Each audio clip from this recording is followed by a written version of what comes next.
a lidi už jsou tím posedlí. Konkrétní typ mladých lidí, co jsou závislí a jsou chronicky online. Kamo, já prostě používám bílý srdíčka, znamená to, že jsem rasista? Na druhou stranu, podle video prostě není o brainrotu. Když už jsme se tady rozpovídali o tom brainrotu, tak si dáme toho Tadeáše, že? Co nám zbývá, čet? Tak se budeme podívat, co nám Tadeáš řekne k tomu, co všechno je špatně s brainrotem. Já si teda myslím, že s brainrotem není špatně vůbec nic. Když kolik je Tadeášovi? Je mladší než já, myslím. Ale jako nebude jako o tolik mladší, aby byl třeba Gen Alpha, to určitě ne, že jo, ale je jako mladší než já. Minulý rok maturoval, 19 myslím. 19, OK. Tak to by měl mít rád brainrot, ne? Já už tady mám být ta stará. Nic, jdem se na to podívat. Haló? I bought a property in Egypt. Ahojte besties. Play. Raise your ya. Raise your ya.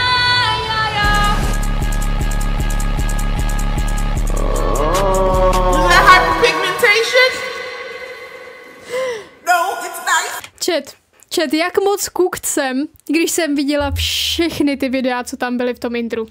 Jak moc cooked jsem, protože já to znám všechno. Všechno mi to přijde vtipný. Je to over, chat. Mega cooked, ale prosím tě. Asi nejpoužívanějším slovem na internetu je momentálně brainrot. Co to ale doopravdy znamená a proč je to vlastně špatný? Na to všechno se dneska podíváme, plus vám na konci videa řeknu, jak tomu předejít. Většina lidí ho ale právě kvůli brainrotu pravděpodobně nedokouká. Brainrot, neboli česky hnětí mozku, se stal Oxford Dictionary slovem roku 2024. Bylo to vlastně to nejpoužívanější nový slovo v naší generací, i přesto, že zase tak nový úplně není. Poprvé bylo zaznamenáno roku 1850. Hnití mozku, ne? Možná dám trošku víc nahlas. Hnití mozku je jako... To je překlad, to je jeden z překladů. Mozku hní. 4 ho použil americký filozof David Henry Thoreau a on ho používal v tom kontextu, že v podstatě lidská tendence znehodnocovat složité myšlenky, v podstatě nepřemýšlet nad až moc složitýma věcma, je to hnití mozku. Je to ten brainrot. V tu dobu totiž asi tolik lidí jako nebylo filozofové a tolik lidí asi nepřemýšlelo nad deep věcma jako dneska a on tomuhle říkal brainrot. I dneska má ale hodně lidí tendenci prostě něco, co je fakt důležitý a těžký, tak nějak jakoby obejít a ignorovat to. Když roku 2007 Steve Jobs vydal první iPhone a zároveň se začal více rozšiřovat internet, brainrot se používal jednoduše jako činnost bezvýznamného scrollování internetem. Hraní různých videoher, anebo třeba chození na internetové pasti pro blbečky! Na blbečky. Ale pasti na blbečky mentioned. To je moje dětství. O můj bože. Tu dobu to totiž bylo všechno strašně moc divný pro většinovou společnost. Nebylo to jako dneska, kde to je totálně normální. A tak v podstatě všemu říkali brainrot. Až v roce 2023 se z něj stal ten internetový slang, který známe dneska. To hlavně potom, co přišla generace alfa a začala předávat ty jejich memes, jako třeba Skibidi Toilet nebo Phantom Tax. Ono se to ale neustále mění a dneska z toho je spíše jakýkoliv meme nebo jakákoliv věc, kterou by znali jenom ti lidi, kteří jsou chronicky online, ti, co mají 10 hodin čas u obrazovky. Vyskytuje se to vlastně. Já se jdu schválně podívat. Ale chtěla jsem říct, že se jdu schválně podívat, kolik mám času u obrazovky. A jestli je to pod 10, tak oficiálně nemám brainrot a je to safe. 5 hodin 24 minut. To je dost, ale není to tak hrozný. It's not that bad. Nejsem ještě chronicky online, je to v pořádku. Já mám 1:43, já mám 8 hodin, to jsou dva docela jako jiný údaje tady. Vidím, že v chatu hodně rangeujeme. Ale chat, ještě nejsem tak cooked. Je to v pořádku, já nemám brainrot. Jaká je definice toho být chronicky online? Those who spend a significant amount of time online to the point where their personality revolves around internet memes, culture and slang. Takže třeba všichni? Máte TikTok? Samozřejmě, že mám TikTok. Dobře, tak tady jakoby definice toho, kdo je chronicky online, jsou tak strašně jako nejasný, že bohužel asi nevím, jestli jsem chronicky online. Trávíš víc času na internetu než v reálném životě. Co to vůbec znamená? Jak tohle definuješ? na TikToku, Reels a Shorts. Hlavně na tom short form contentu. Není to zas tak populární na YouTube nebo někde jinde. Musím teda ale říct, že Facebook a hlavně tady to, co se děje tam teďka, je zase brainrot verze našich rodičů a prarodičů. Pojďme se podívat na příklady brainrotu z roku 2025, což bude hodně vtipný pro ty, co na tohle koukají později, protože si vzpomenete, na co jste už zapomněli. Momentálně je asi nejznámější hyperpigmentation. Tenhle ten meme a tady ten brainrot vznikl, když nějaká holčička namalovala svoji mamku společně s její To jsem viděla, to znám. No, it's nice. I've never. It's fantastic. Oh my God, what's that? Is that hyperpigmentation?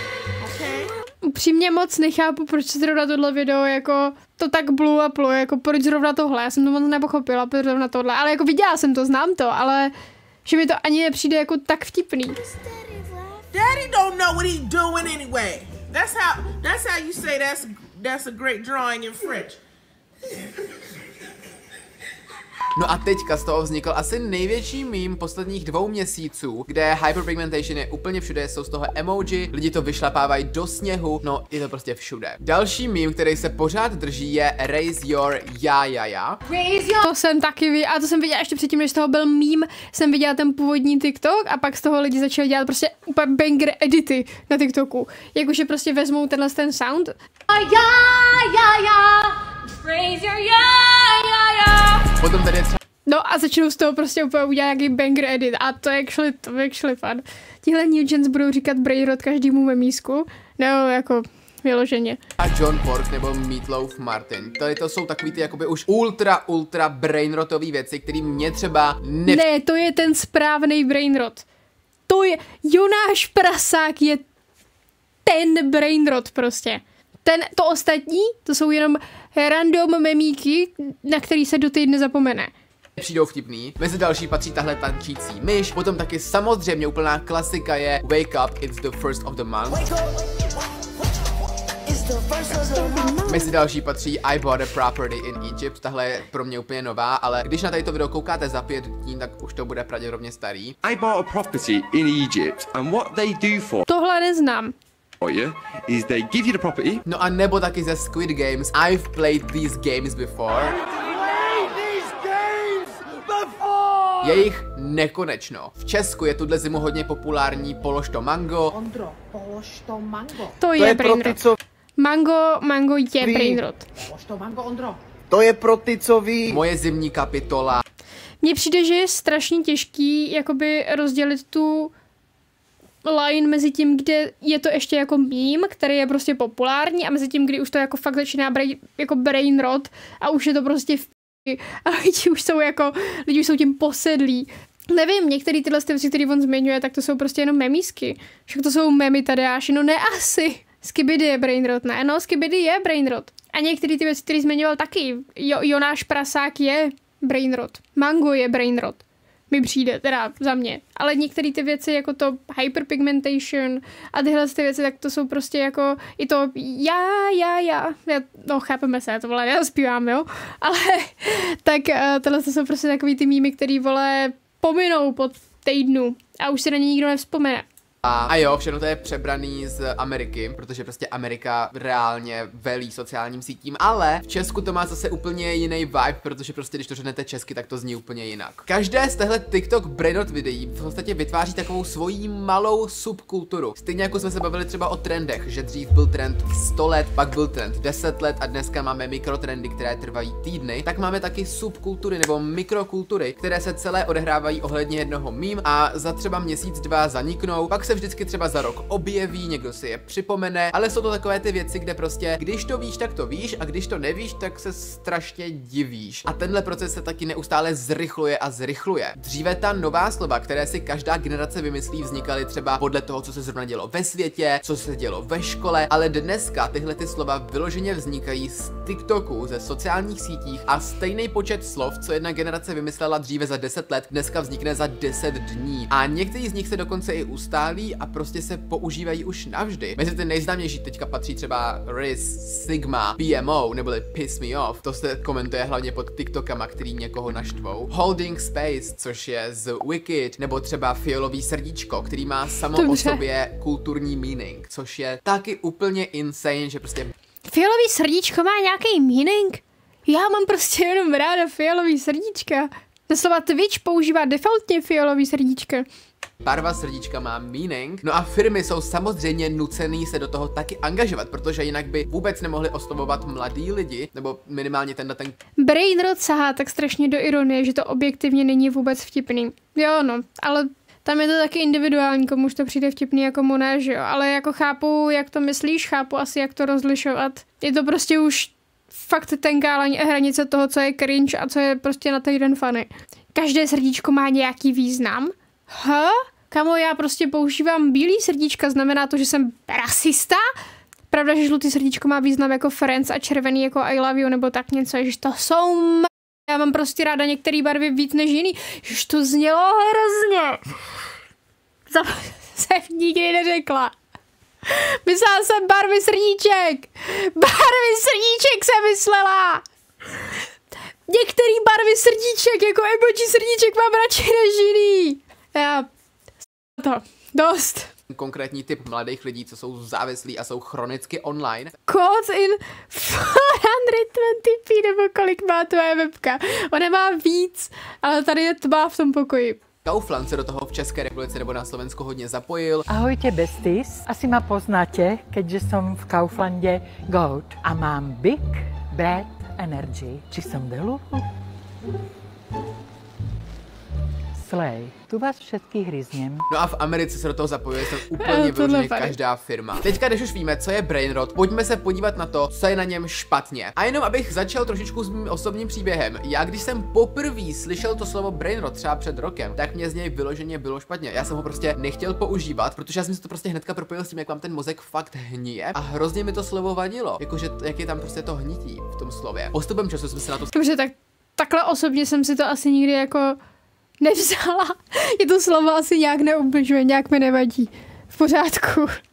samozřejmě zvyknul a teďka to už používám normálně, ale hodně dlouho mi to prostě vadilo, nevím proč. Abychom pochopili, co je s Brainrotem špatně, musíme se vrátit do minulosti. Lidi na této planetě existují asi 2,5 milionu let, ale teprve před 12 000 lety jsme vynalezli hospodářství, farmení a vlastně jsme přestali být sběrači a lovci. Pojďme se teda podívat na to 2,5 milionu let dlouhé období, kdy lidi, původně teda Homo erectus a potom později Homo sapiens, byli pouze sběrači a lovci. To znamenalo, že, jak název napovídá, prostě buď jste zabili zvíře, nebo jste pozbírali bobulky. A to bylo celé, co jste v životě dělali. Vlastně jediný, co jste chtěli udělat, bylo přežít. Žili jsme možná v nějakých jeskyních, potom v nějakých obyčejných domečcích a náš mozek se podle tohohle vyvíjel. Jediné, o co mu vždycky šlo, bylo jenom přežít a vlastně pořád jenom hledal nějaké nebezpečí, nějaká negativa, protože pokud jste nebezpečí nebo negativum objevili rychle, tak jste měli větší šanci, že přežijete, že prostě utečete tomu predátorovi, nebo když hoří váš příbytek, tak ho prostě uhasíte. Chápete? Na tomhle principu jsme fungovali, náš mozek řešil jenom to, co je důležitý. Za těch posledních 12 000 let, což ale netvoří ani... Ne asi, jenom ulovit mamuta a rozmnožit se. Správný hodnoty. Nechápu, proč je to dneska jinak. 1% naší celé existence. Jsme ale udělali takovej posun, že náš mozek se jednoduše absolutně nestihnul přizpůsobit. On se asi ještě ani nezačal přizpůsobovat. Dnešní životy většiny z nás vůbec nejsou o tom, aby jsme přežili, protože jídlo je pro většinu z nás v podstatě neomezené. Prostě si ho budeme koupit do Alberta, místo toho, aby jsme ho museli najít někam do lesa. Nemusíme vůbec řešit, jestli budeme někde třeba přespávat, jestli máme vlastně kde přenocovat tu studenou noc, protože prostě většina z nás má kde přespat. To je jedna z dalších věcí. My jsme strašně moc nastaveni na to, aby jsme se neustále zhlukovali do nějakých kolektivů a aby jsme někam zapadli. Protože v historii, pokud jste nezapadli, pokud vás ostatní neměli rádi a vyloučili vás, tak jste zemřeli, jelikož jste prostě neměli jak přežít. Nemohli jste jít do té společné jeskyně nebo do toho společného příbytku. Takže v podstatě to, že jste nezapadli do kolektivu, znamenalo... Co ten Tadeáš vaří? Já vůbec nevím, proč se bavíme o lidech v pravěku. Kámo, jak prostě souvisí to, že je Brainrot špatný s lidmi z pravěku. Kámo, neandertálci se zhlukovali ve společných obydlích v zimě a vole navzájem si říkali kybidy, kámo. Já nevím, co tam vaří. Smrt. To je ale v dnešní době strašně špatná funkce našeho mozku, protože dneska to, že nezapadnete, neznamená smrt, možná to dokonce znamená i úspěch, ale náš mozek si to pořád myslí a proto je pro nás strašně těžký například hate na sociálních sítích. My všichni víme, že hate komentář nebo nějaké video, které se nám nelíbí, vůbec nic neznamená, nějak nás to neovlivní, život jde dál, ale náš pravěký mozek si pořád nějak tak myslí, že to je nějaká hrozba. Proto nám vlastně tyhle ty věci na sociálních sítích tak vadí. Ono je Unga bunga, někdo mi napsal, běž na pracák. Kámo, myslím, že mimo mozku je to úplně jedno. A já vůbec nevím, proč se najednou bavíme o tomhle, proč kámo...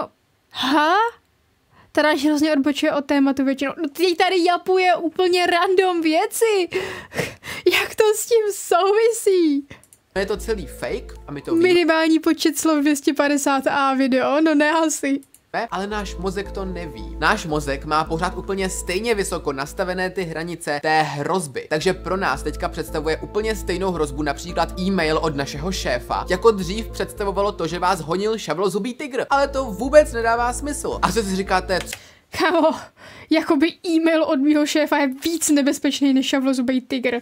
Co má tohle společný s brainrotem? Jak no to si teda kurva říkám. Jak tohle ovlivňuje TikTok? A to propojení je vlastně obrovský. My dneska žijeme v informační době. To znamená, že máme vyloženě neomezený přístup k neomezenému množství informací a úplně cokoliv si dokážeme vyhledat. Když to porovnáme s tím, jak jsme fungovali ještě před třeba 20 000 lety, tak jediné, co jsme měli za informace přes den, bylo, že mám 5 borůvek, tamhle proběhl tygr, mám oheň a bylo to vlastně všechno strašně jednoduchý. My ale za dnešní náš den zažijeme pravděpodobně mnohem víc informací, než dříve zažil člověk za celý jeho život. Nejhorší na tom je, že tyhle ty informace ale vlastně nejsou vůbec potřebný. Náš mozek to ale nedokáže rozlišit a proto si je do určitý míry ukládá a v podstatě vám to zabírá vaší operační paměť. A TikTok, Instagram Reels, YouTube Shorts jsou vyloženě nadizajnovaný k tomu, abyste za co nejkratší čas viděli co nejvíce věcí. No a většina z těch věcí, takových 95% jsou samozřejmě blbosti a brain rot. Tyhle platformy chtějí, abyste na nich zůstali co nejdelší dobu, protože to znamená, že uvidíte nejvíce reklam a to znamená, že oni vydělají co nejvíce peněz. A tak oni zneužívají ten náš pravěký mozek k tomu, aby vydělali co nejvíce peněz. Dobře, ještě jednou, jakže to spolu teda souvisí? Protože náš mozek je jakože tahle informace a tahle informace. A všechno tady to samozřejmě hraje do dopamínu. Pojďme si rychle říct, co to je, ale nebudu o tom mluvit dlouho. Většina lidí Mám vyčerpaný dopamin, pardon. Myšlenky v hlavě, myslí, pardon. Že dopamin hlasy v hlavě. Fungoval tak, že když jste dříve v pravěku zabili mamuta, tak se vám potom vyplavil jakože... To je ta songa od Viktora, no ne asi. Měna, jakože zabil si ho, super, tady máš dopamín. Ale ono to fungovalo spíš tak, že jste ten dopamín dostávali, než jste ho zabili. Vlastně, aby vás to motivovalo k tomu za ním běžet a lovit ho. Ten dopamín je v podstatě látka, která se evolučně vyvinula k tomu, abyste měli tu motivaci lovit, než abyste měli odměnu za to, že jste něco ulovili. Částečně jo. Takže já když ulovím brainrot TikTok, tak je to pro mě jako odměna, nebo... Ale z většiny to je spíš ta motivace. A proto, když my scrollujeme na tom TikToku, náš mozek si pořád myslí, že ne, že jsme něco ulovili a máme za to odměnu, náš mozek si myslí, že my pořád lovíme. A my v podstatě lovíme to dobré video, my vlastně lovíme to, co bude nás víc a víc zajímat, ale nikdy nic neulovíme. A to je ten problém. Tohle potom samozřejmě vytváří úplně plnohodnotnou závislost na sociálních sítích, která se dá porovnat třeba se závislostí na automaty. Funguje vlastně na úplně stejném. Takže prostě teda říká, že se máme vysrat na TikTok a máme jít všechno pro gameplay do matu. Konečně něco chytrýho. Konečně. Principu. A ta naše tolerance, ten level, ta hladina toho dopaminu se neustále zvyšuje, protože ty videa jsou pořád zajímavější a zajímavější. Samozřejmě tvůrci těch videí anebo i firmy, které ty videa vytváří, se pořád zlepšují, takže pro ty diváky je to pořád víc emotivní a buď víc šťastný nebo víc smutný, víc šokující a vlastně se na to tak nějak otupujeme. A potom se třeba stane to, že potřebujeme vidět už 2 videa najednou, takže teďka vycházejí videa, kde nahoře máte storytime a pod tím třeba Subway Surfers, jak prostě někdo hraje hru. Taky když se lidi koukají na televizi, tak často jsou u toho ještě na... Kámo, v tomhle jsem guilty, já na tyhle storytime koukám jako fakt často, kde je prostě jenom přepsaný Reddit post a zatím je prostě Minecraft parkour. Jsem schopná to video klidně koukat 10 minut na 4 různý party. na TikToku, protože prostě ta jedna obrazovka už není dostatečná. A to samozřejmě totálně ničí náš mozek a tím ten náš mozek hníje. A řekl bych, že to je metaforicky, ale zároveň je to i docela opravdový. Když někdy scrollujete na TikToku a pak se zamyslíte, pamatuju si nějaký z těch 5 posledních videí, co jsem viděl, pravděpodobně si vzpomenete na 1 nebo 2 a to je taky velký problém. My scrollujeme tolik brainrotu a tolik bullshitu, že my z toho vlastně vůbec nic nemáme. Jenom to naplňuje náš mozek kravinama, protože to, že se to nepamatujeme, neznamená, že se něco z toho neuložilo a že nám to neplní ten mozek. Ono nám to ten mozek plní. A vlastně jsme takové jenom mašiny těch obrovských korporací, jako je například TikTok, na to, aby jsme dělali tohle a koukali se na jejich reklamy. Toto ve výsledku vlastně je. Oni ty aplikace vyloženě navrhují tak a pořád upravují a vylepšují tak, aby my jsme na nich byli co nejvíce závislí, aby my jsme nemohli odejít. A ve výsledku teda my děláme tohle, nic si nepamatujeme, zhoršujeme si mozek a oni vydělávají. No a teď, když se znova zamyslíte nad konceptem brainrot. Takže tady až kritizuje short form content a ne brainrot. 5 minut mluvil o lovení mamutu a ještě nás clickbaitnul ve velkém 2025, no ne asi. Tohle video reálně jako není o brainrotu. O brainrotu tam bylo pár věcí a většina z toho je prostě jenom jak rychle se dokážou šířit memes a jak rychle jsou nahraditelný memes, ale to tak bylo vždycky. Od té doby, co je internet, tak memes vždycky byly, některý vydrželi díl, ale většina memes prostě zanikla po týdnu. To týden je jako velká životnost pro meme. Třeba Pepiga je furt dobrá, jo? Tak to jo, samozřejmě. Takže je to o scrollování. No jakoby jo, on má pravdu, podle mě teda až v tom, že prostě to scrollování ti zahltí mozek, že prostě to asi nebude úplně dobrý pro naše jako mentální nějaký, jenom zdraví, ale obecně prostě pro náš mozek, pro naše nějaké jako přemýšlení, že tento množství informací, který jsi schopný pojmout ze short form contentu, asi nebude úplně dobrý. Na druhou stranu, tohle video prostě není o brainrotu. Tak už to asi zní mnohem hůř, než to je, protože jo, ono to je fun, když to vidíte poprvé, ale pak si uvědomíte, že tohle je to, čím vy si plníte váš mozek. A tohle není útok na nikoho, kdo to dělá, protože já mluvím sám k sobě. O tom, co mně se s brainrotem stalo a jak já tomu teďka předcházím, si řekneme na konci. Hodně se teďka používá jako vtip nebo taková urážka, že někoho attention span, neboli jak dlouho udrží pozornost, je stejný jako attention span zlaté rybky. Já jsem ale našel dost scary statistiku. Attention span zlatých rybek je okolo 9 sekund. Ten lidský byl v roce 2000 okolo 12 sekund, okolo roku 2013 byl už ale pouze 8 sekund a dneska je to někde okolo 6. Takže on to není vtip, ona to není jen tak urážka, ona to je pravda. Průměrný lidský attention span je hlavně kvůli sociálním sítím teďka už snížený na nějakých 6 sekund. Lidi už moc nečtou, lidi prostě jsou líní si něco poslechnout, když máme nějaký video na TikToku, tak si ho podržíme, aby jelo 2krát rychle, protože prostě se nechceme koukat na něco, co má 1 minutu a to je... No hlavně, protože ty lidi mluví skurveně pomalu. Já to nebudu koukat minutu, když ten týpek mluví asi nějak takhle. U toho mi řekne 30 věcí, které důležitý nejsou. No prostě radši si to podržím, pořád to koukat 30 vteřin. Dům scrollování pro dopamin špatné. Je absolutní extrém, vzhledem jenom k tomu, jak jsme třeba byli před 20 lety, kde pro nás bylo prostě v pohodě počkat si i klidně několik minut na nějakou úplně banální informaci, mezi tím, co se nám prostě načítal.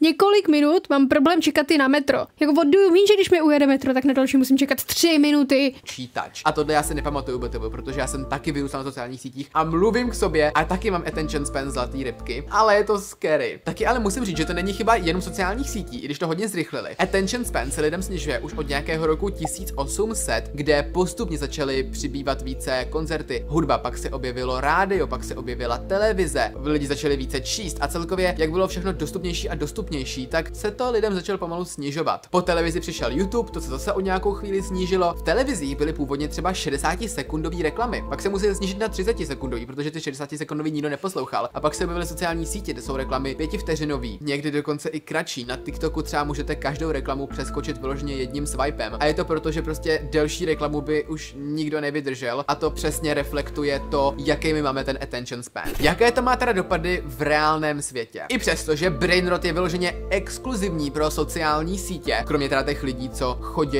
po městě a ukazují lidem obrázky z toho Brainrot alba, což mi přijde teda mega vtipný, se Brainrot samozřejmě i projevuje v každodenních životech nás všech. Nejen děti, ale i dospělí se dokážou už kratší dobu soustředit a všichni máme horší a horší trpělivost. Co mi přijde ale úplně asi nejhorší je, když se Brainrot a celkově sociální sítě ukážou dětem, kterým je třeba 2, 3, 4, 5, 6 let, protože to je ta doba, kdy se váš mozek úplně nejvíc vyvíjí a vlastně se připravuje na zbytek vašeho života a vy vlastně hodně z toho vývoje úplně stopnete kvůli tomu, že mu dáte ty sociální sítě nebo ten iPad a vlastně zhorší to zase úplně všechno, co jde, a tohle ovlivní fakt velkou část života. Třeba máte mnohem horší kreativitu, celkově jako přemýšlení, budete třeba o trošičku hloupější. A já jsem fakt rád, že mám mobil třeba až od nějakých 8 nebo 9 let. Samozřejmě to ale těžký, protože někdy ty děti prostě fakt nemůžete ničím jiným zabavit než iPadem. Někdy se na to už ty děti zvyknou, pak jim ho nemůžete vzít. Takže já tohle zase nemůžu nikomu vyčítat, protože nejsem rodič a vůbec nevím, jaký to je a musí to být strašně těžký. Rozhodně, ale důležitý to nějakým způsobem monitorovat. Mezi další dopady patří třeba to, že mnohem víc lidí mají deprese, mnohem víc lidí mají úzkosti, jsou smutní, mají horší náladu a ono se to zdá, že jako jak by to mohlo způsobovat Brainrot, jak by to mohlo způsobovat sociální sítě, ale vy tím, že neustále ten mozek zaplácáváte novýma zbytečnostama, tak se nemá nikdy čas s ničím vypořádat. Navíc na těch sociálních sítích vidíte tolik věcí, které vy prostě nejste postavený na to vidět. Je to strašně zajímavé si uvědomit, jak lidi dříve, i třeba jenom před 200 lety, opravdu znali jenom třeba 100 lidí z jejich vesnice a protože znali jejich rodinu a pár kamarádů. A my dneska můžeme vidět vyloženě úplně kohokoliv, můžeme vidět úplně cokoliv a naše mozky na to nejsou vůbec přizpůsobený. Není prostě normální, abyste viděli negativní zprávy z celého světa. Není normální, abyste viděli, jak dobře se mají všichni, jak špatně se mají ostatní. A celkově tohleto prostě je to špatně a je to potřeba monitorovat. Já třeba vím, že když až moc koukám na zprávy nebo na prostě celkově sociální sítě, tak mám potom mnohem horší náladu. I když v ten samotný moment mě to baví. Dlouhodobě mi to zhoršuje život. A takhle to je z hodně věcí. To je třeba nepřijdem. Já třeba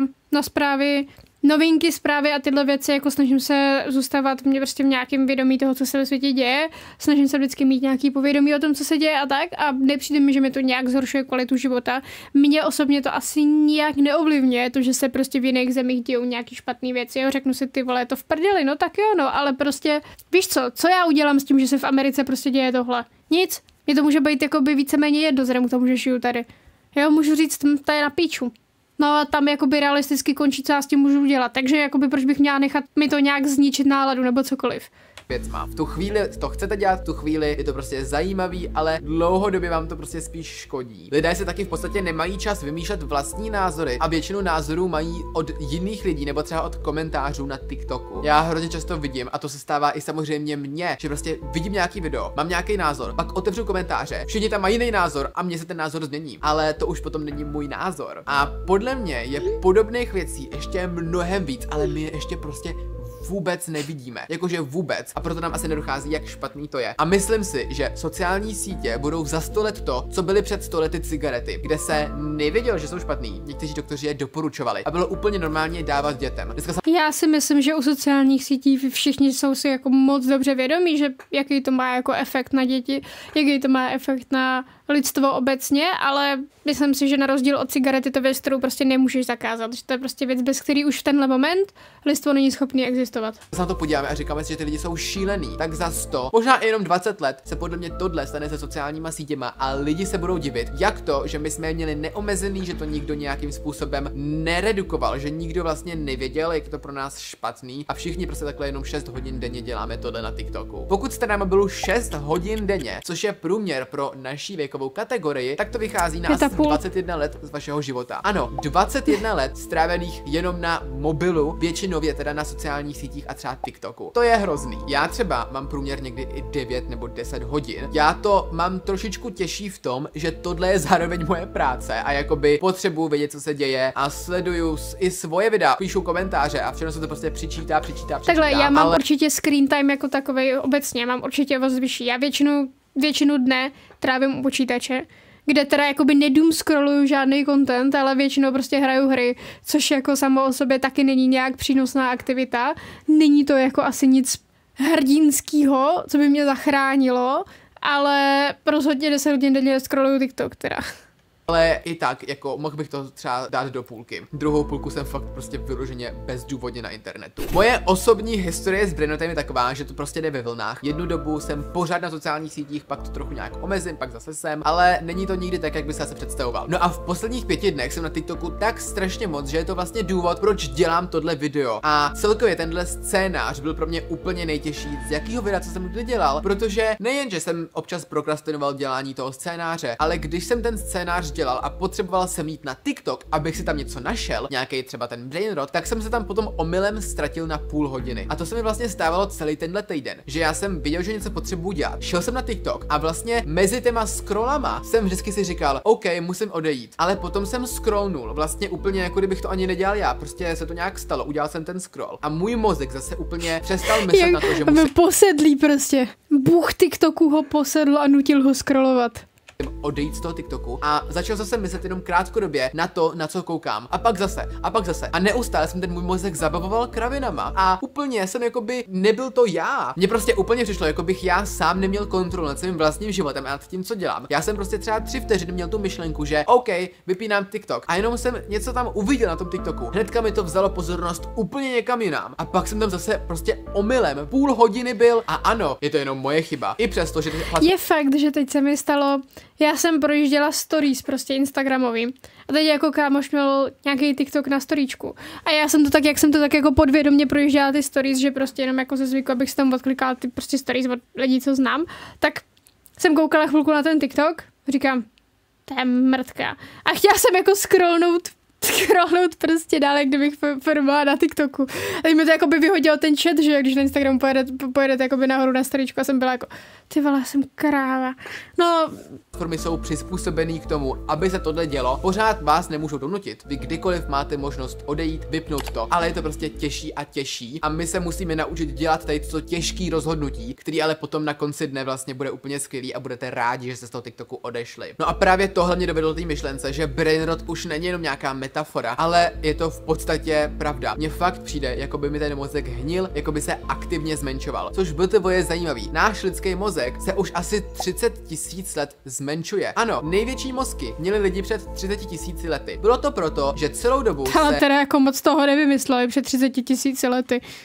Lidstvu evolučně ten mozek vyplácel. Prostě my se do něj vždycky investovali více a více energie a vždycky nám to nějakým způsobem pomohlo a vlastně zlepšilo nám to naše životy. Před těma 30 000 lety se ale ten mozek už zvětšil natolik, že vlastně my jsme do něj dávali strašně moc energie. Spotřeboval třeba 35% všech našich kalorií, ale vlastně jsme neměli jak to využít, tak se začalo zmenšovat. To ale neznamená, že v dnešní době jsme hloupější než před těma 30 000 lety. Je to spíš o tom, že ten mozek se vlastně zdokonalil a je teďka kvalitnější, i když je o něco menší. Ale pravděpodobně bude něco na tom, že lidi teďka pomocí sociálních sítí jsou trošičku hloupější a hloupější. Myslím si, že to je hlavně proto, že my prostě dneska máme všechny informace vyloženě na dotyk prstů. A prostě občas se mi třeba taky stane, že je něco, co potřebuji vypočítat. A je to něco hrozně lehkého, jako prostě 27 000 plus 35 000. A mně se jakoby nechce. Tak jdu prostě do kalkulačky a tam to jdu spočítat. A tím si podobně ten mozek aktivně otupujeme. Nic si nemusíme pamatovat a všechno tam prostě máme. To je scary. Ale zároveň jako... Tak to já jsem asi moc líná na to otvírat kalkulačku na takovouhle píčovinu. Že jako na tenhle příklad, já bych byla moc líná na to otevřít kalkulačku. Já prostě nechci ten mobil mít. Já jsem si udělal dneska amerikáno a jakoby...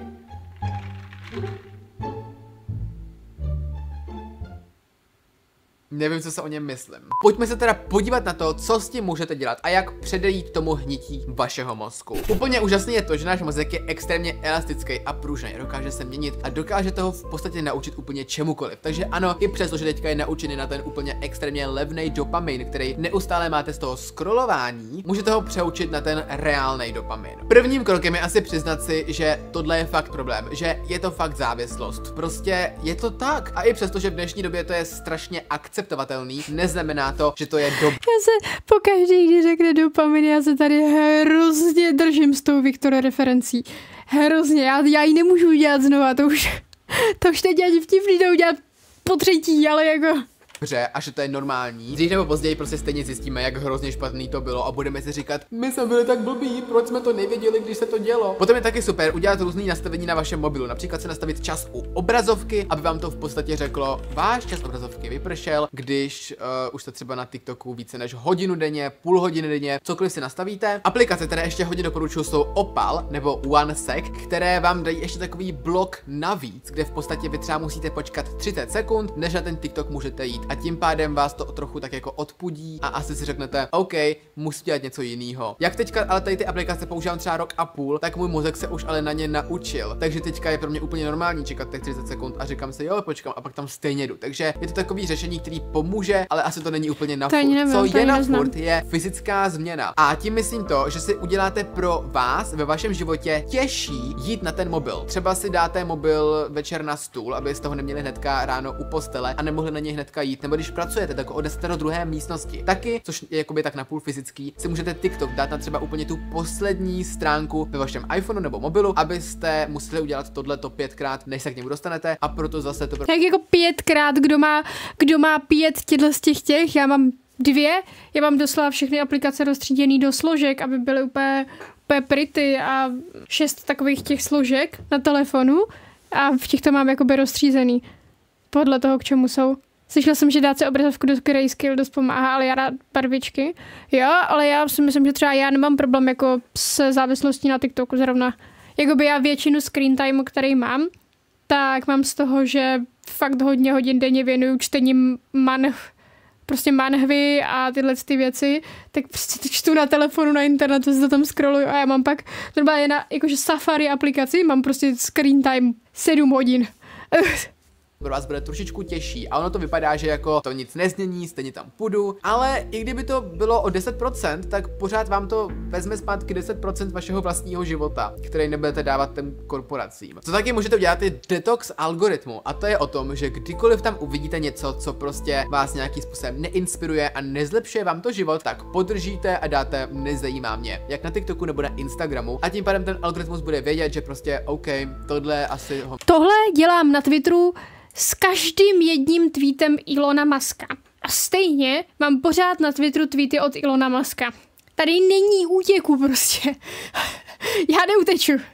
Mu nebudu ukazovat a nějakým způsobem si ten algoritmus můžete postavit tak, aby vám víc vyhovoval, aby vás víc inspiroval a spíš vám pomáhal, protože i přesto, že v dnešním videu o těchto aplikacích mluvím neustále v negativním světle, tak jsou strašně skvělí. Já jsem se na TikToku naučil strašně moc věcí, zjistil jsem strašně moc věcí. Je to místo, kde my, naše generace, se informujeme v reálném čase o reálných věcech, které se dějou, na kterými jsme třeba jinak ani nepřišli, protože na TikTok může kdokoliv přidat cokoliv, na rozdíl třeba od televize, kde prostě vidíte jenom to, co schválili desítky lidí. Já si myslím, že sociální sítě a všechna tady ta technologie je ten správný krok. Jediný co, tak to přišlo tak strašně moc rychle, že my jako lidi jsme ještě neměli čas se tomu přizpůsobit a vlastně ještě nevíme, jak to může být špatný, pokud to je ve velkých dávkách. Rozhodně si ale nemyslím, že by TikTok měl zmizet, nebo že by tady ty sociální sítě měly zmizet, že jsou špatný, protože ne, díky tomu se jako lidstvo posouváme. Taky je super si třeba vypnout notifikace na TikTok a Instagram, to já mám vyplý už strašně dlouho, protože kdykoliv vám třeba pípne, že nějaký člověk lajknul vaše video, tak potom na něj jdete a jdete na jeho profil, jako kdo to asi je, a zase vás to tam prostě vcucne. Nemůžete ale očekávat, že ze dne na den prostě totálně přestanete chodit na sociální sítě. Je to asi jako kdybyste se 4 roky válili na gauči a pak si mysleli, že se druhý den stanete profesionálním atletem. Takhle to prostě nefunguje. Ne.